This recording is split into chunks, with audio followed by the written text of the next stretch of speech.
How we doing, class? Uncle Jegs here. Today we're going to be going over carbonyl compounds. You already know what to do. You've got the retrieval grid. Answer this in full sentences, then we're going over the answers.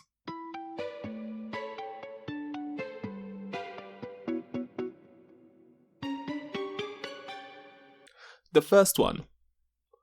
The amine group is 2,4-directing. If you're confused by that, check out the last video I just did.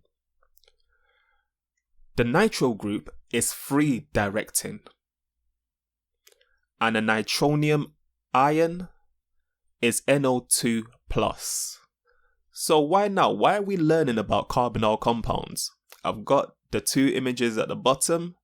You already know what to do with this as well. So using the sentence starters, try and write down 2 or more sentences explaining why we're learning about carbonyl compounds.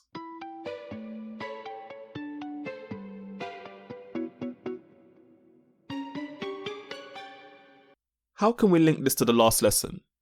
We've got the carbonyl group, which is the carbon double bond within a structure. We can add that to our aromatic ring, and that could be either 3-directing or 2,4-directing, depending on what substance we actually substituted first. And propanone, you can be a cosmetic scientist, which means you'll be using a lot of these products that are used for health and beauty. These are the specification references that we're going to need for today's lesson, so make sure you've highlighted them, and we're going to go over this at the end of the lesson to make sure you can tick them off. The carbonyl group simply is that carbon double bond oxygen group. We've got 2 substances here. I want you to have a think. What are the similarities and differences between these 2 substances?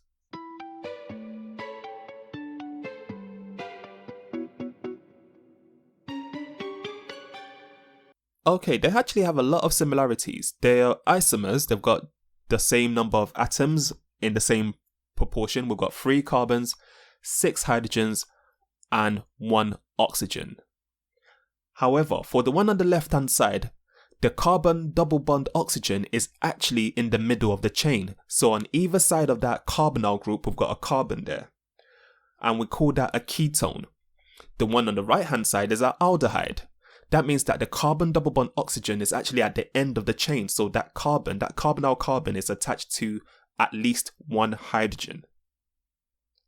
To name carbonyl compounds, we find the longest chain of carbons. We then locate where that carbonyl carbon is. If the carbonyl is at the end, then the suffix will be a -al because it's an aldehyde. If not, the suffix will end in an -on because it's a ketone. We will also have to number which carbon that carbonyl carbon is at. And I'll show you when we go on to ketones.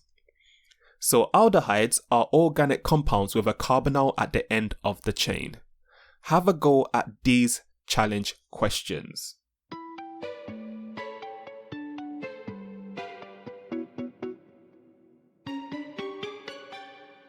This should have been pretty straightforward. It's not a hydrocarbon because it has that oxygen atom there.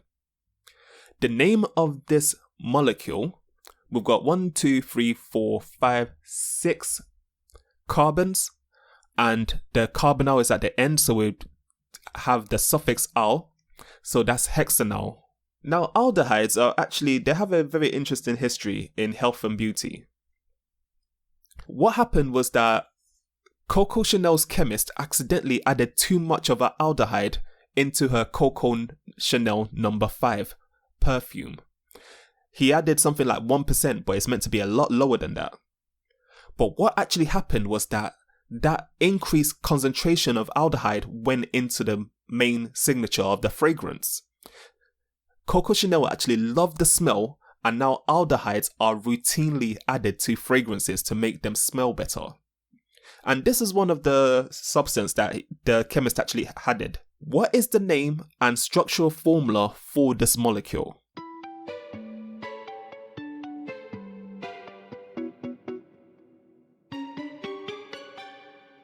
Well, let's count the number of kinks we've got here. 1, 2, 3, 4, 5, 6, 7, 8. Alright, so we've got 8 carbons here, which means that that's going to be an oct. And since the aldehyde is at the end of the chain, that's octanol. And we've got the structural formula there, CH3 and CH2 in brackets. We've got 6 lots of that, and then CHO at the end.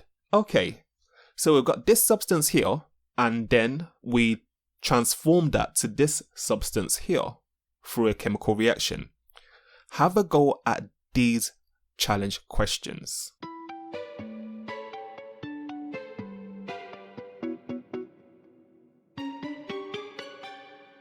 Alright, so we've got 1, 2, 3, 4 carbons on the top one, and that's an aldehyde because the carbonyl is at the end of the chain, so that's butanol. And the bottom one also has 4 carbons, but it's a carboxylic acid, so that's butanoic acid. And we've added oxygen here, so this process is called oxidation. And if you remember, the 2 reagents that we need for oxidation is that potassium dichromate and concentrated sulfuric acid. This is something that you learn in AS, so you may want to revise that if you found that tricky. So the oxidation of aldehydes, we start off with our aldehyde and we've got our oxidating agent that gives us the carboxylic acid. And we have to reflux this with acidified dichromate ions. And what we notice is that there will be a color change. The color changes from orange to green. Ketones, on the other hand, are organic compounds with a carbonyl in between 2 carbon atoms. Now have a go at these challenge questions.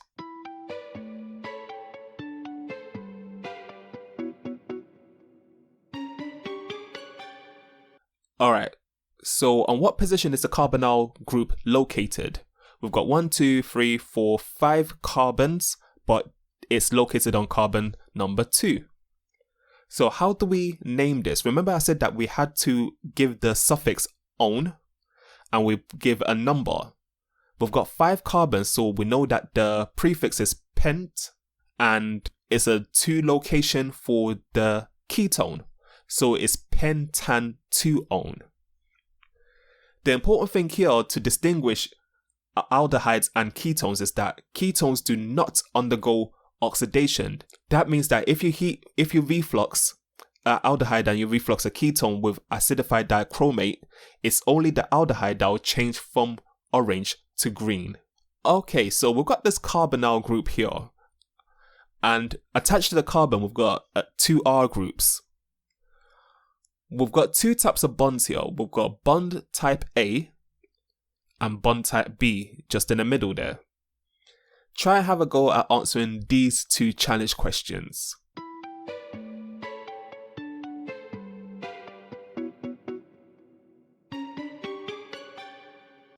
Okay, hopefully you remember that orbital there is the p orbital. So that's actually a pi bond. And in between the carbon and the oxygen in the middle, that's a sigma bond. And you would expect the electrons to be closer to the oxygen because the oxygen is more electronegative than the carbon. And an important thing here is that this carbonyl is actually a planar structure. So we've got the 2 structures here. We've got the carbonyl and we've got the carbon-carbon double bond. Now have a go at these challenge questions.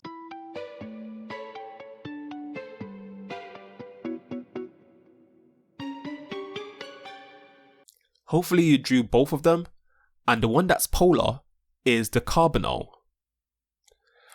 And if we add the partial charges there, because the oxygen is more electronegative, the electrons will move closer there, so that's slightly negative, and the carbon atom is slightly positive. The next one, explain why one of these can undergo nucleophilic addition. We looked at electrophiles, and remember the electro meant negative loving, so nucleophile will probably mean positive loving. That means that the carbonyl can undergo nucleophilic addition because it has that slightly positive carbon atom. The way we define nucleophiles is like this. Nucleophiles are attracted to an electron deficient center and donate a pair of electrons to form a covalent bond. And the mechanism that they do that by is called nucleophilic addition. So let's look at the nucleophilic addition of aldehydes. And nucleophilic addition with hydrogen is a form of reduction. So the reduction of aldehydes gives us a primary alcohol. Can probably work out what type of alcohol will be formed with a ketone now. But let's look. So the nucleophilic addition of the carbonyl and ketones, we've got that carbonyl group right in the middle there, reacting with a reducing agent, and that gives us this very pixelated compound, which is a secondary alcohol. So the reduction of ketones makes a secondary alcohol. But it's not only a reducing group that gives hydrogen that can undergo nucleophilic addition. We can also use hydrogen cyanide. Let's look at the aldehyde version of this. When we're using hydrogen cyanide, it gives us this molecule here. And it has a special name. Reduction using hydrogen cyanide gives us a hydroxynitrile. Hydrogen cyanide is a little bit dangerous, so rather than using that, we can use sodium cyanide because that's a solid and hydrogen cyanide is a gas, and if you sniff that, you're in trouble. So let's actually look at what's going on here. Nucleophilic addition using NaBH4, and you can call that sodium borohydride or sodium tetrahydridyl borate, is up to you, or you can just write down the chemical formula. We've got that slightly positive carbon and that slightly negative oxygen. We've got a lone pair from our nucleophile donated to the slightly positive carbon. That is shown by your curly arrow going from the lone pair on your nucleophile onto the slightly positive carbon. And that causes the repulsion of the electrons on the double bond towards the oxygen atom. And that causes the carbonyl bond to be broken via heterolytic fission, which forms a negative intermediate. Note that we've got our lone pair shown on the oxygen and also the negative charge.